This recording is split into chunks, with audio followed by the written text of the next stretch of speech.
Here was just one of the charges.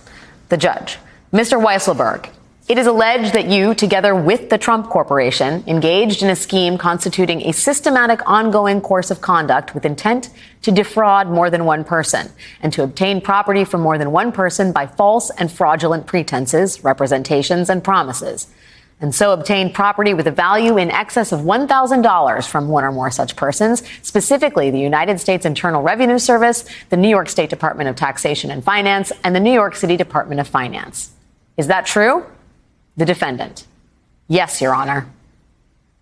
Donald Trump's longest-serving employee, Allen Weisselberg, walked into a New York courtroom today and pleaded guilty again and again and again to committing fraud together with the Trump Corporation. The judge literally used the phrase "together with the Trump Corporation" over and over today while reading the charges against Allen Weisselberg. Weisselberg ended up pleading guilty to 15 felonies. 15. All relating to fraud and tax evasion that occurred at the former president's business. He's set to serve anywhere between 100 days and 5 months in prison at New York's notorious jail on Rikers Island. A lot of the media attention on this case is focused on the fact that Allen Weisselberg did not agree to testify against Trump himself as part of his plea agreement with the government. But Weisselberg did agree to testify against the Trump Organization, and that is important, because it means that prosecutors will get to ask Allen Weisselberg about the crimes he committed at the Trump Organization. They will be able to ask him under oath who are the others involved in the criminal conspiracy that Weisselberg has just pleaded guilty to taking part in. And we do know that there are only a handful of people who could have been involved in that conspiracy, because countless reports over the past few years have revealed that the Trump Organization isn't a place where decisions are made without sign-off from someone with the last name Trump. And Craig, thank you for joining me. Thank you. So let's just first start with the sort of thing everybody's trying to parse today, which is how meaningful is the difference between testifying against the Trump Organization and testifying against Trump? It seems to be meaningful enough that this is like the whole thing Allen Weisselberg's deal is predicated on. No, it's pretty meaningful, but people are saying, well, how can he do that and not testify against Trump? You know, Donald Trump, I've covered him for a number of years, his finances. He up until the time he was in the White House, he was still signing every check. Like, he is so intertwined that how can testifying against the Trump Organization not be testifying against Donald Trump?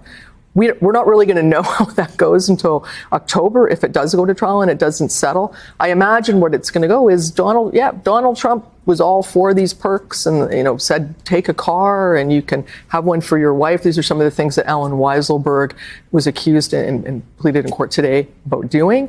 But did Donald Trump know is the question. Maybe Donald Trump said, do this, and assumed that the taxes were going to be paid on them, because all of these things are fine to get for employees. But the problem is when they're not reported to the IRS as compensation.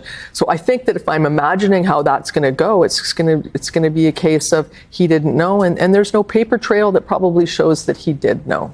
I mean, that would seem to be the suggestion by the mere fact that Allen Weisselberg accepted this deal or created this deal. It seems hard to believe, but in order to bring a case against Donald Trump, you have to show the criminal intent.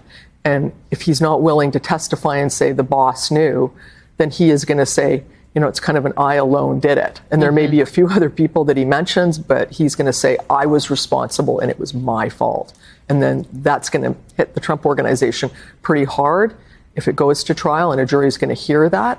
But that's sort of where I kind of see it coming down if it goes to trial in October. What of the Trump Organization? I mean, how secure is its financial position at this point? Can it weather this next chapter? Well, it's hard to say. I mean, they from what we've seen in their taxes, and that was up until 2008, most of their businesses do not make money. And they've had some hard years since then. They've had COVID, and January 6th, a number of businesses walked away from them. One of Donald Trump's big money makers heading into the White House was these one-off licensing deals where he would get a couple million here and there to put his name on a hotel. All those things, you know, have hurt them. And in addition, we've seen them sell at least one really big asset, which is one of his crown jewels, the old post office. Yeah. I don't think people do that unless they need money. And he did that. So we don't quite know exactly how much cash they are sitting on. But these things hurt. You know, he's potentially in New York State looking at a civil fine that could be substantial, tens of millions. It could go up into the high, close to 100. We don't know. That fine, whatever he's facing there, whether he goes to trial, if he is hit with a fine, that's not tax deductible. He's looking at us, when you go to court in the criminal case, they're not going to put an individual in jail because it's a corporation. That's going to be another fine. It could be substantial. He's going to start writing some potentially big checks if these things don't go his way. And he's in the habit of having other people write checks for him, right? Like the RNC is paying all of his legal bills. Now it's time that Donald Trump may, in fact, have to pony up himself. Yeah, and you're going to, I think, see, you could see additional headlines where potentially more assets are sold as this continues to go. Not just the fines are adding up, but the businesses, historically, they're not making money. And he's got a few things that make money, and that helps him out. But, this is not sort of a great news headline for them. You reported back in 2020 about Trump's audits. I mean, he was always saying, I can't release my tax returns because I'm under audit. Is he still under audit? He was under audit. We don't know if he still is, but that audit is very serious. And if it goes against him, we don't know the outcome. If there has been one, that's potentially another $100 million plus that he's going to have to repay the IRS. There's a lot of things brewing in the background financially that are problematic. And you pop up. He doesn't talk about his businesses very often. Occasionally it pops up. For example, he hosted the LIV golf tournament, very controversial. I'm sure that brought in a lot of money. So there are things coming in. They're one-off that you see he's out there and he's some money's coming in. But there's a lot of storm clouds out there for his finances. Well, and if he's convicted of anything on the other legal fronts, then all of his lenders can call in their debts too. We don't know the covenants of the loan, but that's something called collateral damage, and a lot of loans have terms in there. We don't know if his do, but they say if you're convicted, immediately you have to pay the money back. So that's another thing, so they might. One would think that actually the money problems are the thing that is probably most deeply affecting him right now, or the threat of money problems. But I got to ask you, as someone who's followed the sort of ins and outs, the trials and tribulations of the Trump Organization and its associated consiglieres, Alan Weisselberg is going to Rikers Island, right? This week, a doctor was found dead in Rikers Island, killed in the jail. The correction department captain stabbed in the neck at the Rikers Island complex. This is not Club Fed. This is not a cushy. No, that's on the one end, and then you've just got to think COVID.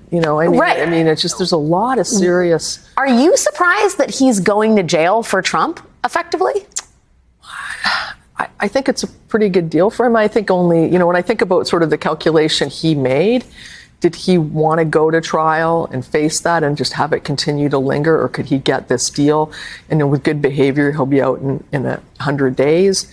And he's going to have probably a lot of protection inside. I mean, I'm sure there was a lot of soul searching that went down on this. But I guess I'm more just surprised we're at this juncture than I am that he's going to jail. Yes, that is probably the reasonable. I wake up and I really shouldn't be surprised at anything, no. But it gives me some energy. Yes, well, when Sue Craig is surprised, we should all be surprised. Thank you so much for joining me on